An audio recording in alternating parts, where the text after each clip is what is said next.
Students, इस video में हम करने वाले हैं ग्रेविटेशन चैप्टर का टॉपिक प्रेशर इन फ्लूइड्स। तो सबसे पहले फ्लूइड क्या होता है ये हम समझेंगे।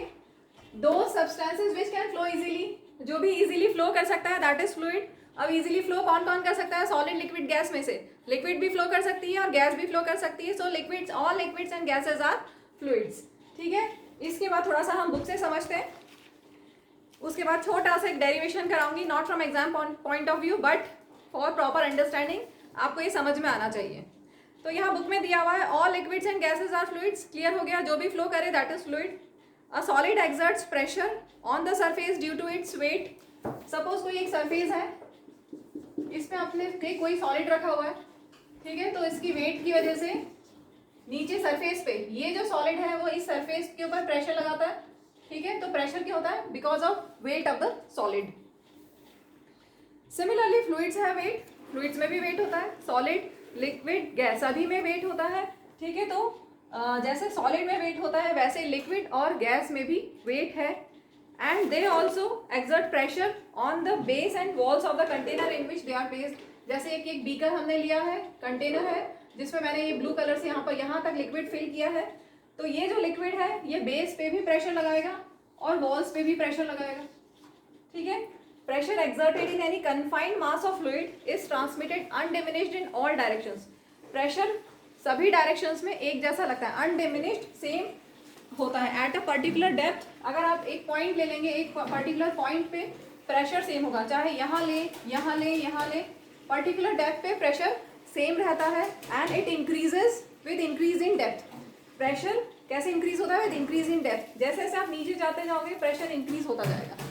ठीक है, चलो अब हम एक छोटा सा डेरिवेशन करते हैं कि प्रेशर कितना होता है, लिक्विड प्रेशर कितना होता है।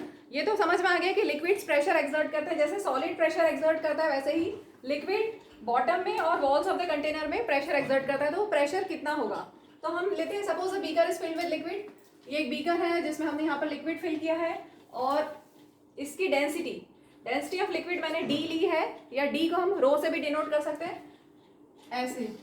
ठीक है, रो प्रोनाउंसिएशन है, इस तरह से भी डेंसिटी को डिनोट कर सकते हैं। तो डेंसिटी डी या रो हो गई इस लिक्विड की। अब हमने इस लिक्विड में एक इमेजिनरी सिलेंड्रिकल कॉलम एज्यूम किया है। एक सिलेंड्रिकल कॉलम है, इमेजिनरी, एक्चुअल में नहीं है, रियल नहीं है, इमेजिनरी, जिसकी हाइट टॉप सरफेस से h है और इसका area of cross section a है। ठीक है, area of cross section a और डेप्थ हाइट इसकी h। अब वॉल्यूम क्या होता है? Volume of imaginary column of liquid. Volume आपने पढ़ा है क्यूबॉइड का, वॉल्यूम ऑफ सिलेंडर पढ़ा है, वॉल्यूम ऑफ क्यूबॉइड पढ़ा है। वॉल्यूम क्या होता है? Area into height. चाहे सिलेंडर लो चाहे क्यूबॉइड लो, एरिया इंटू हाइट एक जनरल फॉर्मूला है। ठीक है, सिलेंडर में आएंगे तो पाई आर स्क्वायर एच हो जाएगा, क्यूबॉइड में आएंगे तो एल बी एच हो जाएगा, लेकिन एरिया इंटू हाइट दोनों में रहेगा। तो एक जनरल फॉर्मूला हमने लिखा, volume is area into height. Area हमने कितना लिया है? Area of cross section is cylindrical column का ए और हाइट h। ठीक है, अब आपको ये पता है कि थ्रस्ट क्या होता है? Thrust is base of cylindrical column. ये सिलेंड्रिकल कॉलम ऑफ लिक्विड, ये जो हमने imaginary cylindrical column of liquid लिया है, इसके बेस पे कितना थ्रस्ट होगा? थ्रस्ट कितना होता है? वेट ऑफ लिक्विड, ये हम पढ़ चुके हैं। Thrust is a force acting perpendicular to the surface और फोर्स इज वेट। ठीक है, तो वेट किसका? इस लिक्विड कॉलम का वेट। तो थ्रस्ट क्या होगा? Thrust at the base of cylindrical column of liquid क्या होगा? वेट, इस लिक्विड कॉलम का कितना वेट है। और वेट क्या होता है? mg।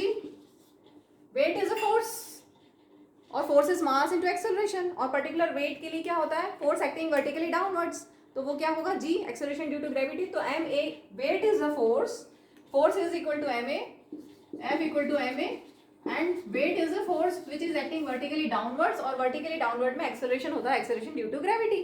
ठीक है, तो वेट हो गया mg। अब हम निकालते हैं प्रेशर। प्रेशर का क्या फॉर्मूला आपने पढ़ा हुआ है? Pressure is thrust per unit area. ठीक है, इससे पहले आपने पढ़ा था, इससे पहले वाले टॉपिक में, pressure is thrust per unit area, thrust upon area. Thrust हमने निकाला mg और एरिया है a। अब मास को क्या हम लिख सकते हैं? इसमें एक और फॉर्मूला मैं आपको बताती हूँ। Density is mass per unit volume. Density is mass per unit volume. ठीक है, पढ़ा हुआ है ना ये, तो density is mass per unit volume. तो मास कितना होगा यहाँ से? रो वी। ठीक है, डेंसिटी को मैंने रो लिखा है, तो मास की जगह मैंने लिख दिया रो इंटू वी, और बाकी जी और ए एज इट इज। अब देखिए वी कितना है, volume is A into H, A H, और G as it is upon A cancel हो गया, तो रो जी एच, ये हमारा आ गया प्रेशर। लिक्विड प्रेशर कितना होता है, रो जी एच।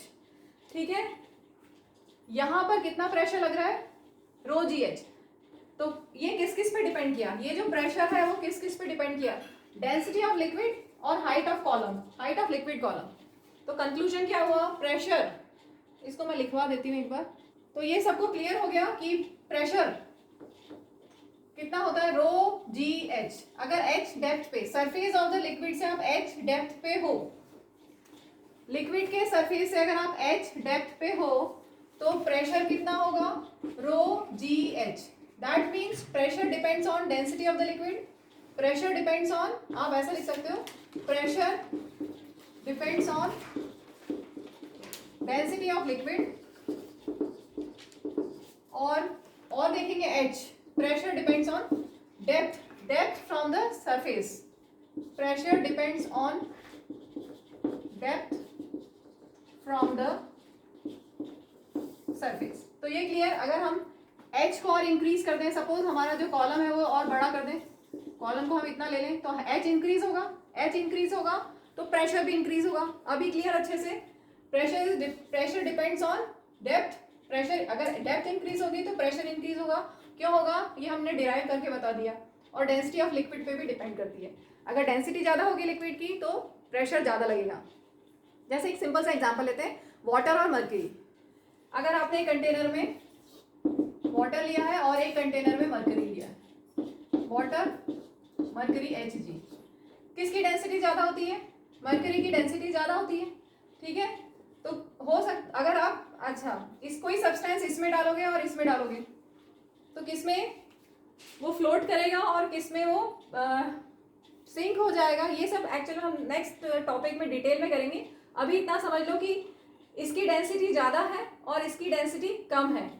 या हम इसमें एक केस ऐसा भी ले सकते हैं कि कोई ऑब्जेक्ट डाला तो वो फ्लोट करेगा या सिंक करेगा, तो वो तो इस ऑब्जेक्ट पे और इस लिक्विड की डेंसिटी पे डिपेंड करेगा। इसको छोड़ के अगर हम ऐसा समझें कि मर्क्यूरी को अगर हमने वाटर में डाला है, मर्क्यूरी एक लिक्विड है, only liquid non metal, sorry only liquid metal, mercury is the only liquid metal.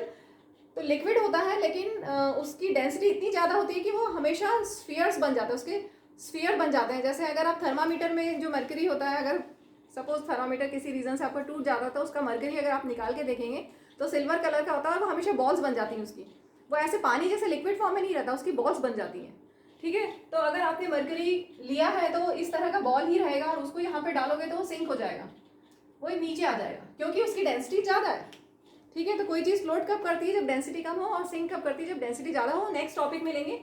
अभी इतना समझ लीजिए कि pressure directly proportional to density. अगर डेंसिटी ज़्यादा है तो प्रेशर ज़्यादा लगेगा और अगर डेंसिटी कम है तो प्रेशर कम लगेगा। ठीक है, क्लियर हो गया? किसी को कोई डाउट तो नहीं है इसमें?